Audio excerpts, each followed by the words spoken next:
Hello everyone, welcome back to my channel again. I hope আপোনালোকে সকলোৱে পঢ়ি আছে, কষ্ট কৰি আছে আৰু মোৰ ভিডিওজ বিলাকে আপোনালোকক সহায় কৰিছে। Actually মই এটা পোষ্ট দিছিলো যে মই আকৌ ভিডিও নিদু কাৰণ এনেকুৱা বহুত মানুহ আছে যোনে বহুত বেয়া কমেন্ট কৰে কমেন্ট সেকশনত। But সেই পোষ্টৰ তলত যোনখিনি মই ইমান ভাল কমেন্টস পালো, মানুহ ইমান সংখ্যক মানুহে ইমান ভাল কমেন্ট কৰিছে। এইখিনি দেখি মোৰ খুব ভাল লাগিছে আৰু খুব মোটিভেট কৰিছে। এটা ৰেসপন্সিবিলিটি টাইপ ফিল হৈছে যে আপোনালোকৰ বহুতখিনিয়ে হেল্প বিচাৰে আৰু যদি হেল্প বিচাৰে মোৰ হেল্প কৰাত কোনো আপত্তি নাই। খালি অকমান বেয়া লাগে কাৰণ মোৰ ভিডিওছবোৰ এনেকুৱা একো নহয় যোনে আপোনালোকক হাৰ্ম কৰে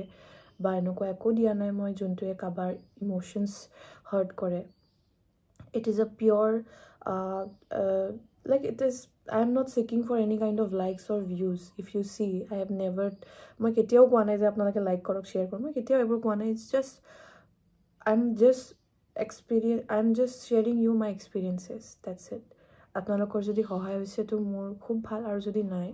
তেতিয়াহলেও ঠিক আছে। But yes, মই এটা কথাই ক'ব পাৰো সেই সকল মানুহক যোনে মানে ইমান বেয়া কমেন্ট কৰে, মই তেওঁলোকক ক'ব বিচাৰো যে চাওক আপোনালোকৰ যদি মেন্টালিটি ইমান নেগেটিভ হয় তেতিয়াহলে maybe you are on a very wrong profession. কাৰণ ইয়াত যদি আপোনাৰ হিউমিলিটি নাই, if you don't have empathy for people, if you don't hesitate to speak wrong, then I feel like civil service is not for you.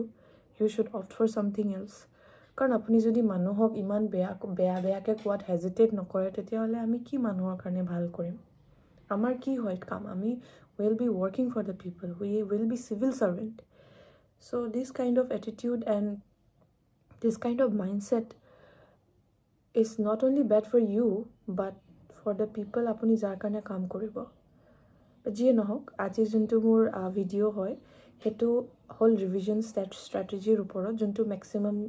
মানুহে সুধিছিলে most commented thing revision video. So প্ৰথম revision মই কেনেকৈ কৰিছো চাওক। আকৌ মই কৈছো this is my way, ঠিক আছে, my tested and applied way। বাকি আপোনালোকে যত সুবিধা হয় আপোনালোকে কৰিব। প্ৰথম স্ট্ৰেটেজিটো মই কাৰেন্ট এফেয়াৰ্সৰ কথা কৈছো,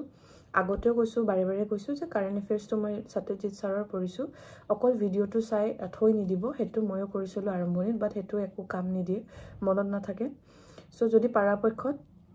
যেতিয়া আপুনি ভিডিওটো চাই লগে মাইক্ৰো নোট সৰুকে যোনখিনি নিউজটো আৰু তাৰ ব্যাকগ্ৰাউণ্ডটো অলপকে বনাই যাব আৰু আপোনালোকে এটো মানে এটা হ্যাবিট বনাই লব, ৰিচুৱেল বনাই লব যে স্যাটাৰডে কিবা এটা অলপ সময় লৈ পেলাই 2 ঘণ্টা 3 ঘণ্টা লৈ পেলাই সপ্তাহটোৰ যিমানখিনি কাৰেন্ট এফেয়াৰ্স আছে গুটিখিনি আমি ৰিভাইজ কৰি পেলাই ৰবিবাৰে আমি কাৰেন্ট এফেয়াৰ্সৰ ওপৰত কিবা এক্সাম দিম। মই পাৰ্সোনালি এসপিএমত দিছিলো, আপোনালোকে নিজৰ কোচিংৰ য'ত আছে আপোনালোকে তাতে এক্সাম দিব পাৰে। বা যিবিলাকে কোচিং লোৱা নাই, মই আগতে সেটস বিলাকৰ কথা কৈছিলো যে সেই এটা সেটস উঠাই আপোনালোকে পৰীক্ষা দিব সানডে বাট ৰিভিজন কৰিবই। আৰু যদি সময় মিলে তেতিয়াহলে ৰাতি খোৱাৰ আপুনি 10 মিনিট বা 15 মিনিট এটা সদায় ৰাখিব। এনে চকু ফুৰাই গলেও বহুত, মানে আপুনি মুখস্থ কৰিব নালাগে, এনে দিনটোৰ যোনখিনি খবৰ আপুনি পাঠটোত লিখিছে এনে চাই গলেও বহুতখিনি সহায় কৰে, মনত থাকি যাব, ঠিক আছে। আৰু সকলোতকে যোনটো বেছি ৰিভিজন ডিমান্ড কৰে সাবজেক্টস বুলি যদি কওঁ হেতু মই ফিল কৰিছিলো যে হেতু পলিটি আছিলে। কাৰণ পলিটিত মুখস্থ কৰিবলগীয়া বহুত থাকে, কিমান আৰ্টিকলস আছে, জাজমেন্টস বহুত আছে। তো আপোনালোকে এটা মানে হেৰি কৰিব যে পলিটিটো যদি পাৰাপক্ষত আপোনালোকৰ ষ্টাডিত সদায় 1.5 আৱাৰ্স মান পলিটিটো ৰাখিব। কাৰণ পলিটিৰ বিষয়ে বহুত প্ৰশ্ন আহিছেও আৰু আহিবও পাৰে, হেতু কাৰণে পলিটিটো বহুত ইম্পৰ্টেন্ট হৈ যায় আমাৰ কাৰণে। আৰু হেতু সাবজেক্ট আপোনালোকে বেছি লং গ্যাপ নিদিব, কাৰণ লং গ্যাপ দিলে আমাৰ কি হয় আকৌ পাহৰি যোৱা যায় আৰু ৰিভিজন কৰাত আকৌ সেম এফৰ্ট লাগি যায় পলিটিত। সো হেতু কাৰণে আপোনালোকে মেক শিওৰ কৰিব যে পলিটিটো মেক ইট এটা হ্যাবিট যে আপোনালোকে দিনটোৰ অকমান সময় হলেও পলিটিক দিব, কাৰণ হেতু সাবজেক্টত বহুত ৰিভিজনস লাগে।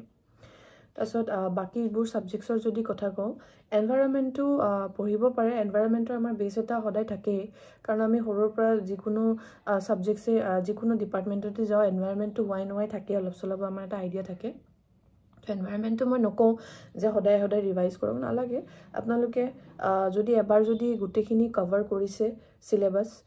তেতিয়াহলে আপুনি সিলেবাসটো কভাৰ কৰাৰ লগে এবাৰ ৰিভিজন দিব। আৰু হয় যদি পচিবল হয় 20 ডেজ মানৰ পিছত আকৌ আপুনি ৰিভিজন দিব এনেকৈ 20 ডেজৰ গেপত আপোনালোকে নিজৰ এখন শিডিউল বনাব 20 ডেজৰ গেপত আপোনালোকে এনভাইৰনমেণ্টৰ ৰিভিজনছ কৰিব ইকনমিক্স ইম্পৰ্টেণ্ট হয় ইকনমিক্সটো আপোনালোকে প্ৰিলিমছলৈকে কৈছোঁ প্ৰিলিমছলৈকে যিহেতুকে আমি এতিয়া প্ৰিলিমছ পইণ্ট অফ ভিউ দি বেছিকৈ ক'ম কাৰণ আমাৰ নৱেম্বৰৰ শেষ হৈ আহিছে আৰু এতিয়া প্ৰিলিমছৰো ওচৰ চাপিছে তেতিয়াহ'লে সেইটো কাৰণে ইকনমিক্স আৰু পলিটিটো make it as a part of your daily study routine আৰু কিবা এটা যদি পঢ়িছে ছাপ'জ ইকনমিক্সৰ যদি আপোনালোকে ইনফ্লেশ্যন পঢ়িছে এক্সাম্পল দিছোঁ ইনফ্লেশ্যন পঢ়িছে গোটেইখিনি যদি আপুনি এবাৰ পঢ়ি লোৱাৰ লগে লগে ৰিভিজন নকৰাকৈ নুশুব মানে এনেকুৱা নহয় যে মই লিখিলোঁ নোটছ বনালোঁ হৈ গ'ল শুই যাওঁ সেনেকুৱা নহয় ৰিভিজন কৰিব লগে লগে ৰিভিজন কৰিব এবাৰ ৰিভিজন কৰিলে মাইণ্ডটোৱে সেইটো এবজৰ্ভ কৰি লয় লগতে আপুনি 3 ডেজৰ মূৰত ইউ কেন ৰিপিট ইট চাওক মই কোনো ধৰণৰ টেকনিক ইউজ নকৰোঁ these are my own way ঠিক আছে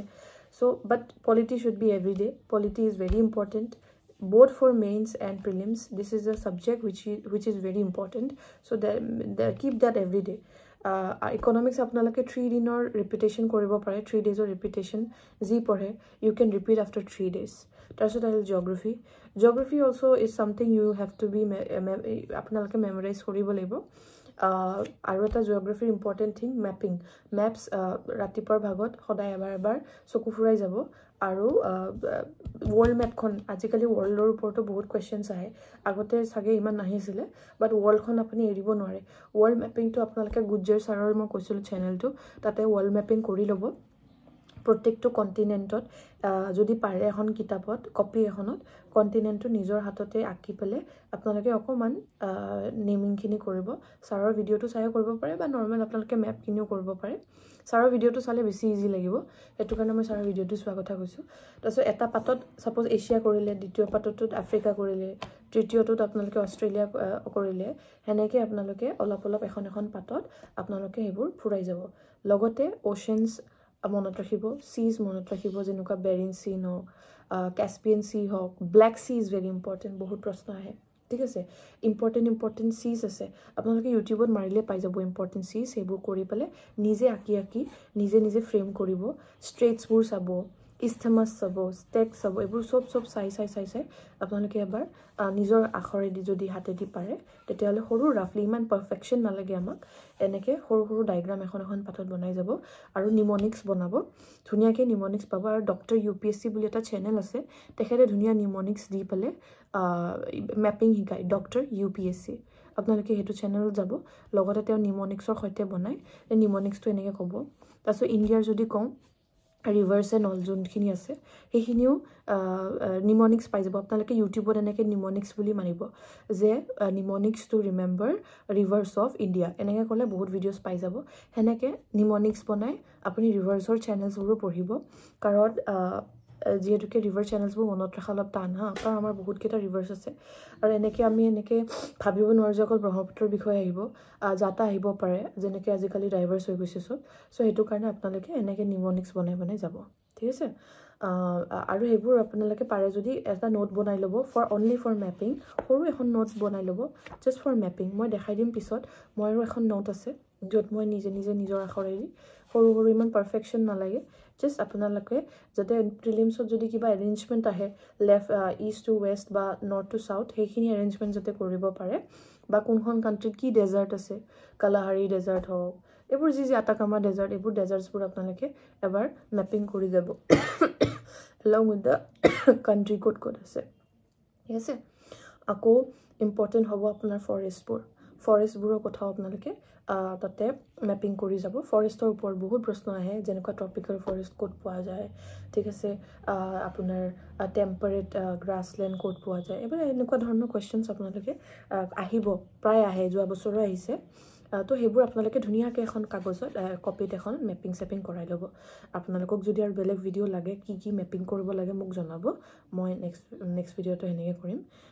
চ' ইয়াৰে যোনটো নেক্সট ভিডিঅ' তাতে মই বাকী ৰৈ যোৱা ছাবজেক্টখিনিৰ কথা ৰিভিজনৰ কথা মই আপোনালোকক জনাম ঠিক আছে